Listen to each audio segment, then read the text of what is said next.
Ayan guys, magandang araw po muli sa inyong lahat. Ayan, ngayong araw po, dito po kami natulog uli sa kabilang bahay. Ayan guys. Ay Jason, gising na, mapadidi tayong baboy. Jason. Tulog pa po si Totoy. Ayan, mapadidi naman po ng baboy.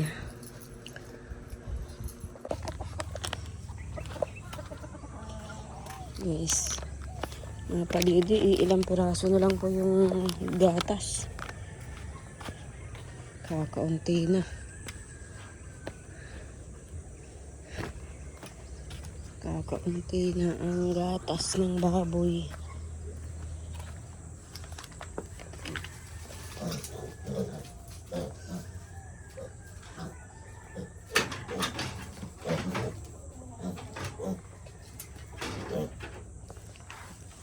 Magtitimpla muna po ako ng gatas. Ang tubig. Ayan guys, ngayong araw po ay papunta po kami Daet ni Dagal. Magpapacheck up po kami ngayong araw po ng Biyernes kasi nga po ay nag-chat po kay Doktora Escuadra na may schedule po siya ngayong Biyernes. Medyo tinanghali nga po lang kami ngayon pagpunta ng Daet kasi nga po nagpadidi muna po kami ng baboy. At syempre nag-upa na lang po kami ng tricycle at tinanghali na nga po, baka po pagbalik po namin ay wala na po kami masakyan. Kaya sabi ko magsisita na lang po kami ng tricycle para sigurado pong makakabalik po kami kahit gabihin. Kaya dali-dali din po kami nito at hindi ko po alam kung half day lang po si Doktora Escuadra. At syempre i-request ko nga po kay Doktora na si Dagay po ay ma-x-ray yung kanyang paa dahil nga po masakit yung paa ni Dagay. At hanggang ngayon po ay sumasakit-sakit pa din, paingka-ingka pa rin po yung paglakad po ni Dagay.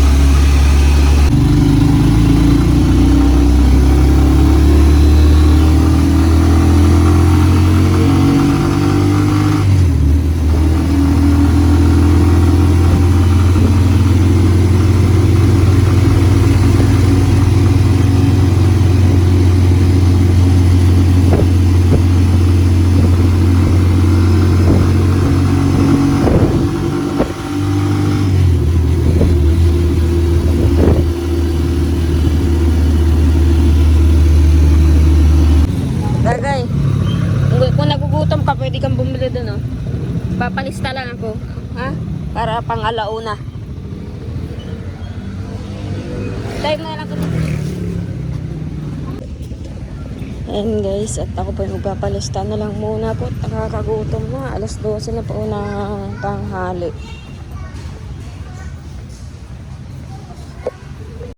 Ayun guys, ngayon pong tanghali, ayan, pumunta muna po kami dito sa SM para kumain at tanghali na rin po, nagugutom na po kami ni Dagay. Kaya pumunta po kami dito sa mas mabilis mag-serve at ang schedule lang po ni Doktora Escuadra ay hanggang alas 2 lang po ng hapon ay alas 12 na po ng tanghali. Kaya sabi ko kay Dagay ay dali-dali lang po kami. At syempre guys, ayaw pong sumama noong aming driver. Kami lang po ang kumain dito. Nag-antay lang po siya sa labas at nag-take out na lang po kami ng pagkain po niya. At ayaw po niyang sumama kaya kami na lang po ni Dagay ang kumain po dito. At nagpili lang nga po kami ng madali mag-serve ng pagkain kasi yung iba namang baga po na kainan po ay antagal po mag-serve. Kaya sabi ko dito na lang kami ni Dagay. At kami rin po ay nagmamadali. At yung oras nga po ay kailangan makarating doon sa sa check-upan po kay Doktora Escuadra at paalis po si Doktora. Ayan guys, puro voice over po ako ngayon at may tugtog po, baka po ako makopyright. Ayan, may tugtog, ang lakas po ng tugtog. Hindi ko nga po alam kung saan nanggaling yung tugtog na ito, kaya nakamute po yung aking video.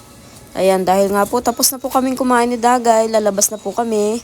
At kailangan na po namin makabalik sa check-upan para makaabot din po ng x-ray. Baka po makapag-request kay Doktora Escuadra po ng pagpapa-x-ray po kay Dagay. Ayan, pinapauna ko nga po si Dagay at ganyan po siya maglakad, oh. Paingka-ingka po siyang maglakad. Ayan guys, at nandito na nga po kami sa labas. hinahanap po namin yung aming service at nawala po dito sa pinag-iwanan po namin sa labas ng SM. Kaya tinitingnan-tingnan po namin kung nasaan po siya, baka po kumain siya sa kantin. Ayun guys, voice over na naman po ako kasi yung cellphone ko po pala ang may tugtog. Ngayon na ini-edit ko na po, saka ko lang po nalaman na halos lahat po ng video ko ay may tugtog. Kaya puro voice over na lang po ang gawa ko. Ayun guys, wag lang po makapirate at sayang po yung video. Yan guys, at nandito na rin po kami sa Medical Plaza. Ayan, naakyat na po kami doon sa 3rd floor kung saan po ang office po ni Doktora Escuadra.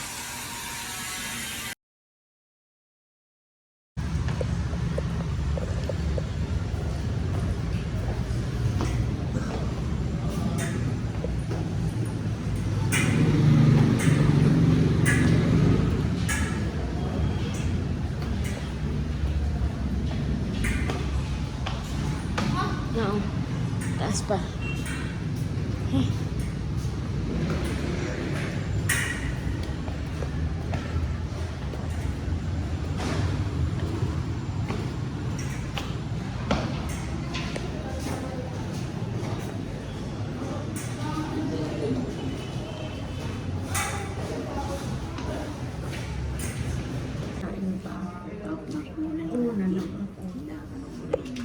Ay, hindi nag-ano nga, nagmadali kasi baka kapit ka. Mamaya magulay na kami.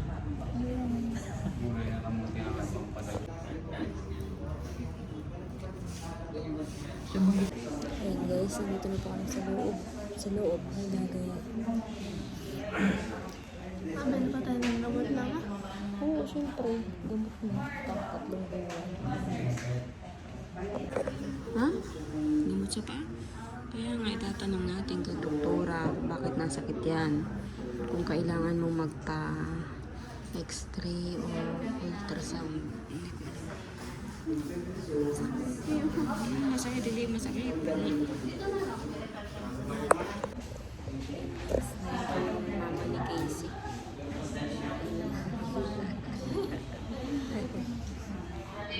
Mama po ni Casey.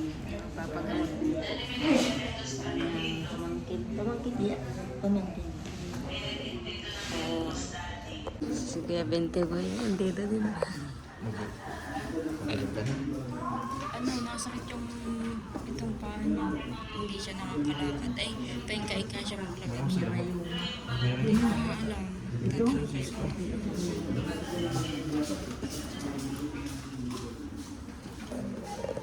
Yung ganito mo? Alam po.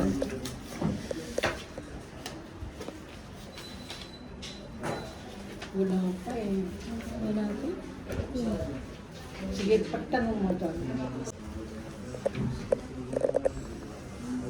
Dok, ano po, kaya po kami nag-follow up check-up kasi yung pong tuhod niya sumasakit tapos nahirapan po siya maglakad. Paingka-ingka na po siya maglakad. Minsan po yung talampakan po masakit niya. Ano po kaya yun? Pa-x-ray po. Ano po yun? Magkakaroon po ko ng request po galing po sa inyo. Oo. Sige po. Ay kung Hindi naman namamaga. hindi naman po. Talagang pag nalakad po siya masakit. Tapos yun. Hindi naman na natumba siya, natalisod. Hindi ka ba natalisod? For just x-ray. For x-ray siya. Ay, Dok, yung pong request na yan, pwede po sa ibang araw kasi kapalongga pa po baga kami. Okay lang po ba yan? Oo. Sige po. Kaya lang sayang kasi may mga promo. May mga promo ngayon. Dito na rin po. Dito rin. Ay, pwede pa naman siguro po. Gagabihin lang po kami pag-uwi. Madali lang naman yan. Madali lang po. Sige po. Sisingit na po namin. Ay, yung pong resulta, ilang araw po bago Sa makuha? kanilang mo, tanongin. Tanongin mo sila. Sige po. Kaliwa o kanan? Saan dagay? Parehas daw po. Tapos yung di ba yung talampakan mo?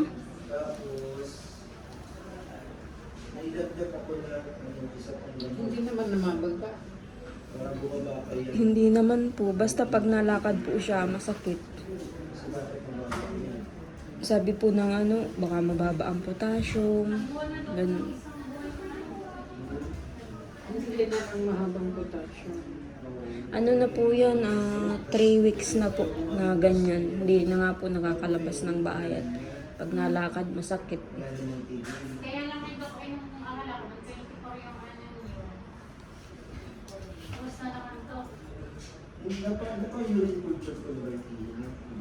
Tapos po, Dok, yung pong reseta po ay ano, request ko ulit po pang 3 months.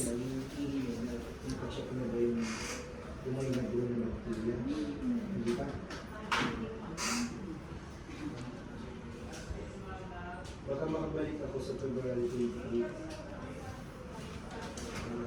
February 28.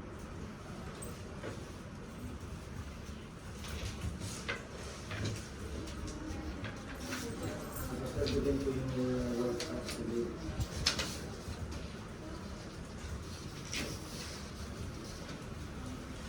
Hintayin natin yung magpo-penalate, yung 2 times a day.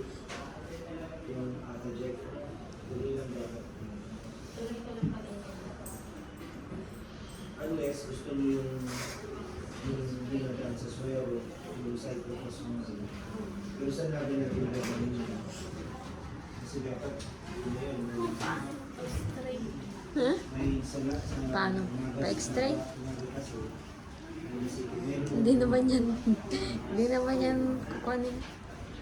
Ano yung titingnan lang yan. Ano. Makikita yung buto mo.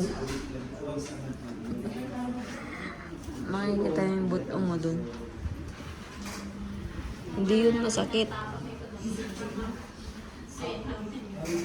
ang gusto ko mangyari, makontrol ko yung may ano pa Paano kasi, pag inumin na risperidone? protein sa Ano po, ang panggabi po yan, isa. Tapos yung clozapine po ay, di pa po, yung 100 grams po yung ina. Pero kinahati ko po yun, yung 100 grams. Clozapine. babalik siya sa 21. Kasi Ano oras siya nagigising? Nagigising po. Ano po, minsan alas 7, okay, alas 8. maubos yan. Pag naubos na yung 30 days, Tapos pang umaga naman po ay yung biperidine. hindi ko rin sa continue pa rin yung Attaject. Tapos ito yung dadagdag na pinalag para bumaba yung protein. Kaya na, Ma'am, press try mama. sa clinical lang. Diyan, Ito lang naman. mapa-x-ray ka.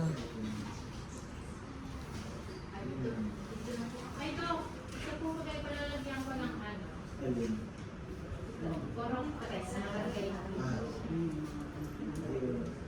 Hindi ko na kasi pinukumpleto kasi hindi na siya lang nag-print. So, puro ano to. Iba, sa lang ko lang sa baba.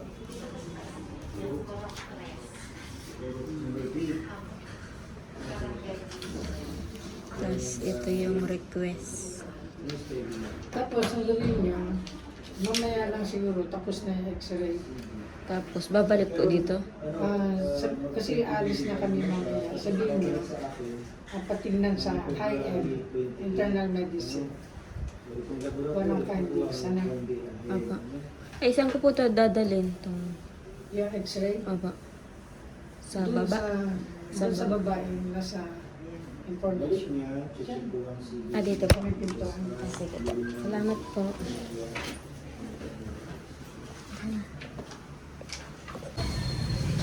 Yes, may request ng x-ray si Dagay.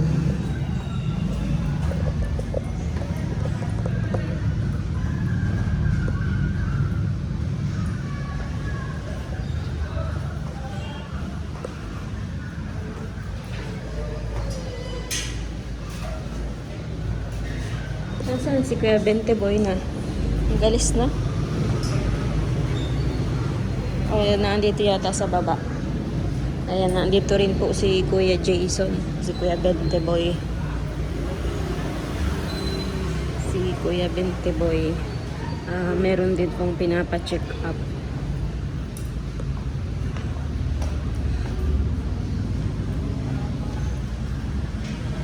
Halika.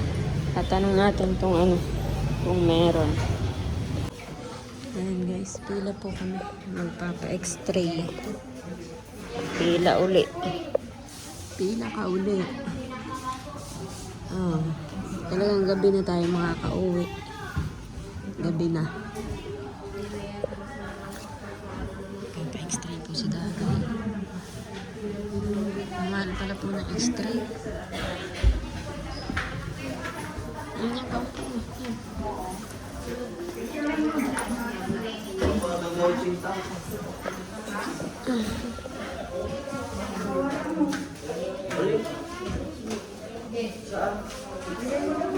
Ayun lang yun. Teka lang yan. Okay ko. Nasa 1.9 mahigit yung x-ray. 1.9 mahigit. Naantok na sa Dagay. Hapon na tayo. And guys, at tapos na pong magpa-x-ray si Dagay. Kaso ang resulta po ay abutin pa po ng 4 na oras. Kaya sabi ko babalikan ko na lang po pag hindi po bukas ay sa isang araw. Kasi gabi na po kami, bibili pa po ng gamot ni Dagay. Kaya babalikan ko na lang po. Mabili po ng gamot sa pharmacy. Pharmacy o natin? Kahit saan po. Dito may pharmacy dito, di ba? Opo, dyan. Handa.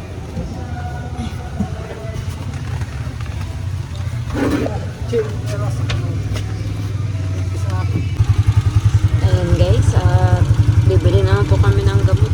Hindi na po ako nakapag-video sa pagpa-x-ray po ni Dagay at bawal daw po mag-video. Babalikan ko po ang resulta kapag po bukas. Ay, may exam pala kami Sabado. Di bali, mag-excuse na lang po ako dun sa mga teacher po namin. Sabihin ko may importante lang na babalikan.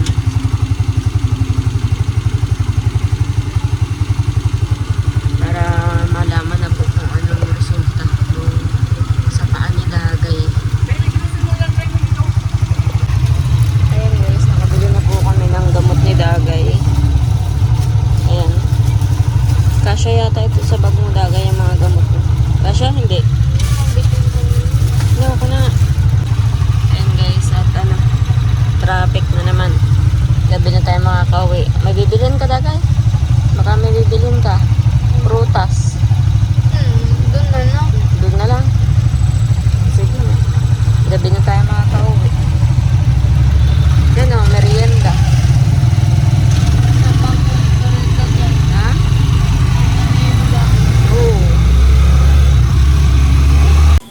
Ayun guys, at napadaan po kami dito sa 7-Eleven. Ayan, at mabili daw po si Dagay ng merienda.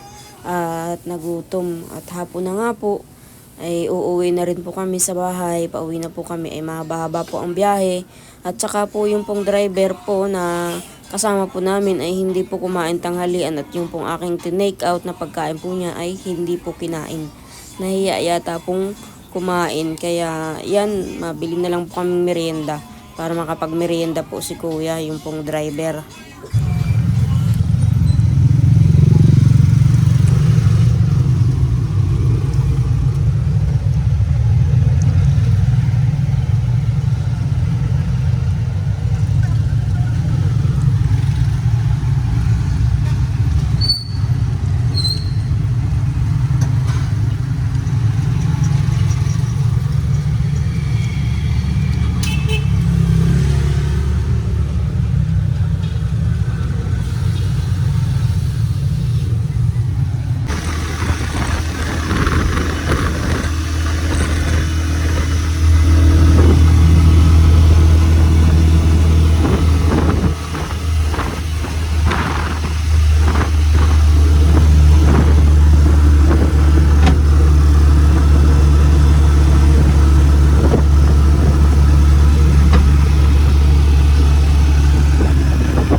guys, at nandito na nga po kami sa bahay. Kararating lang po namin ni Dagay. Ayan, napagod po sa biyahe. At syempre, dahil nandito nga po si Ate Jen, ginabi na po kami, gabi na. Ihahatid ko na po si Ate Jen. Ayan, oh, kahit madilim na. Ayan, ihahatid ko pa po si Ate Jen. At syempre, si nanay po ay nagsusulo doon. Wala pong kasama. At si Papa naman po ay nasa kabilang bahay, kasama ni Jason. At yung mga biik nga po ay binabantayan. Kaya yan, at akin na muna pong ihahatid si Ate Jen. Ayan guys, at naihatid ko na nga po si Ate Jen. Ayan guys, at tulog na po si Dagay. At nakakain naman na din po kami. Yan, maraming salamat po pala sa nagbigay po ng pampacheck up po kay Dagay, kay Kuya Teo. Ayan, at syempre si Ate Donna po ay nagbigay din po. Naidagdag ko po doon sa pampacheck up. Kasi nga po nagpa-x-ray pa. Tapos babalikan ko pa po ay kung mabasa po yung x-ray, kung may gamot mang bibilhin, ayan, mabili po ng gamot. At saka yung pong gamot po ni Dagay kanina na maintenance naman po, ayan, nakabili naman na po ako kanina. Ayan, maraming salamat po sa nagbigay, si Ate Donna, saka si Kuya Teo. Maraming salamat po sa inyo, sa inyong lahat. At na-check up po si Dagay, kaya lang yung pong resulta ay babalikan ko pa po kung anong magiging resulta ng x-ray ng paa ni Dagay. Kasi ano po ay 4 na oras po akong mag-aantay, gagabihin na po kami, kaya hindi ko na po inantay. Sabi ko po kay Dagay, babalikan ko na lang. Pwede naman po siguro yun na ako na lang po yung bumalik, na hindi ko kasama si Dagay kasi mapagod nga po magbiyahe. Tingnan niyo po ngayon, maghapon po kami tinanghali na nga po ako ng gayak kaninang umaga ng pagpatsika po ni Dagay. At alam niyo naman po na nagpadibi muna po ako ng baboy dun sa kabila bago po ako nag-alis. Kaya anong oras na po kami nakaalis kanina? Alas 9 na po mahigit. Mag-aalas 10 na yata po yun nung umalis kami kaninang maga. Kasi doon nga po kami natulog sa kabila, tas naglipat kami dito, tas kinaon ko pa si Ate Jen para may magbantay dito sa mga bata. Kaya uli-uli pa ako bago kami nakaalis. And guys, maraming salamat po sa panonood po ninyo mga viewers, subscriber, at syempre sa lahat po ng sponsor po ng Dagay. Maraming salamat po sa inyo lahat.